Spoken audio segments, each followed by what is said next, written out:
Hello everyone, welcome to Field Friday. Today we're going to be talking to you about variable rate technology. First we're going to start off in the break room where you're going to hear from Jeremy and myself about the benefits of VRT. Next, we're headed over to the computer where you're going to meet Eric, who's going to talk to you about how we take a grid sample and make it into a prescription. From there, we're jumping in the cab with one of our applicators to see just exactly how we take our prescription and put it into action. Hi, I'm Danielle. I'm a crop advisor for Premier Co-op out of our Mount Horeb location. Today, I'm going to talk to you about variable rate P and K. When it comes to yield, there are a lot of factors out there that are going to affect it, like soil type. Due to this, we see a lot of variability throughout our yields, and we're starting to see some patterns. One of the main patterns that we're seeing is in our high yield environment, we're obviously taking off more fertility, so we're starting to see a lower soil test level. In our low yield environments, we're starting to see our soil test levels beginning to grow higher because we're taking off less fertility. And when we go through and we take a composite sample, as you can see our red dots here, if we use a 5 part per million high yielding environment and we're sitting in a 35 part per million low yielding environment, and we take an average of that, we get about 20 parts per million that we're going to make our rate on, if we're flat rated. Based on that, a flat rate is going to increase our low yield environment levels while under applying in our high yield environments. We can overcome these over application and under applications by using variable rate technology. We're using 2.5 acre grids or less in order to soil sample our fields and find the variability throughout them, instead of using a composite sample for every 5 acres. With that, those sample points allow us to create a prescription that when our applicators go into the field, instead of blanket rating one different rate onto that field, they're using appropriate rates in areas that are needed. With VRT, we see some other benefits. We improve our nutrient use, we increase our productivity through that, and we can build a balanced fertilizer program depending on what your situation is, what your rotation is, what your yield environment is. We can build a prescription for you, customize it for any grower, and then we can maintain and monitor our ROI. We're not taking a bunch of fertilizer and throwing it in areas that it's not needed. We're actually pinpointing exactly where it needs to be.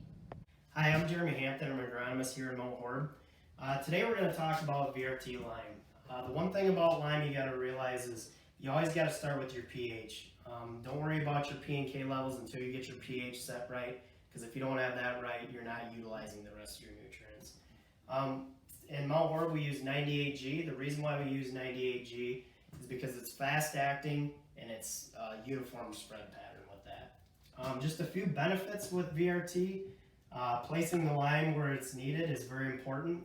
So when you go out there and you variable rate soil sample, you're going to get some parts of the field that need lime and some parts that don't. So by using that variable rate soil sample, we can put the lime where it needs to be, which in turn reduce your cost. Instead of going out there and just broadcasting all your lime, kind of shotgunning it is not a way to reduce your cost. Increased availability of nutrients, and it improves yield also. Another key thing is helps with soil health, which in turn helps with soil microbes, microbial activity, that kind of stuff. Hi, my name is Eric. I work for Premier out of the Mount Horeb location. One of my many job titles here is to make prescription maps for growers that we deal with. And I just want to give you a little idea of how we go about doing that. So to start, we find out what farms the growers want to take care of. And once we know that, we take what we call a Mesa, which is a little handheld device that has GPS in it. We take it out to the farmer's field, and we first have to do a boundary of the field so we know how big it is and how many points go in there. Once we have a boundary of the field, we either come back to our desktop, or you can also do it on the Mesa. You set a grid. The most common one we deal with is 2.5 acre grids.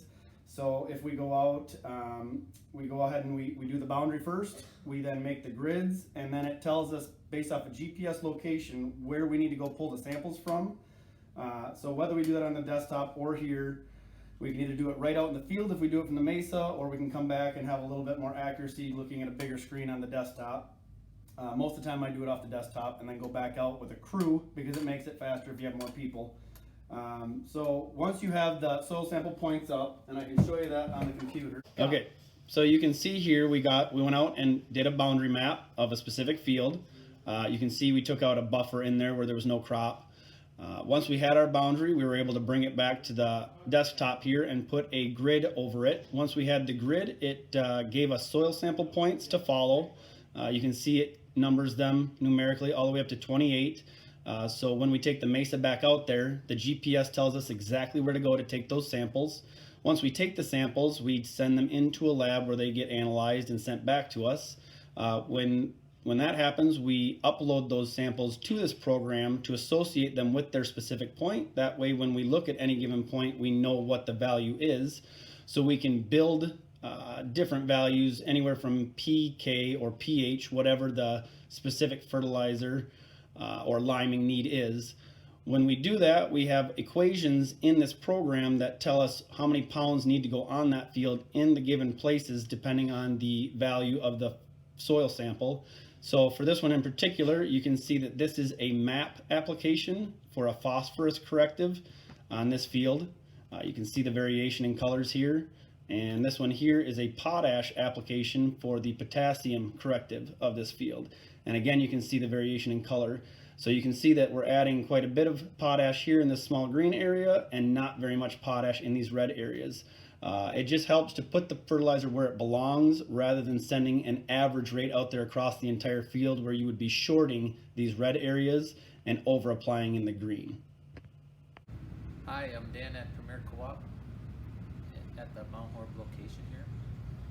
Today we're going to take the prescription that Eric had produced on your computer and we're going to apply it to the machine to take out to the field. Our split bin technology allows us to apply two different products at the same time. Each bin has its own belt that allows us to change different rates as we go along the field. Once you have your prescription, you would upload it then to your field computer. In this machine we have, you see our two bins along with our spinner, and then how many acres would be applied and your guidance. And then this farm has already been applied. To show you what has been done so far, that shows of what potash has been applied. And if you look really close, you'll see the different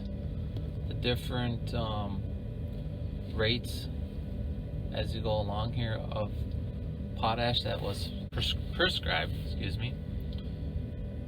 to be applied to this field. Bin number 2, which would be our phosphorus, you can also see what's been applied. Well folks, that's all we have time for. We hope you enjoyed this video, and if you have any questions about variable rate technology, please contact your Premier Agronomist. Thank you, have a great day.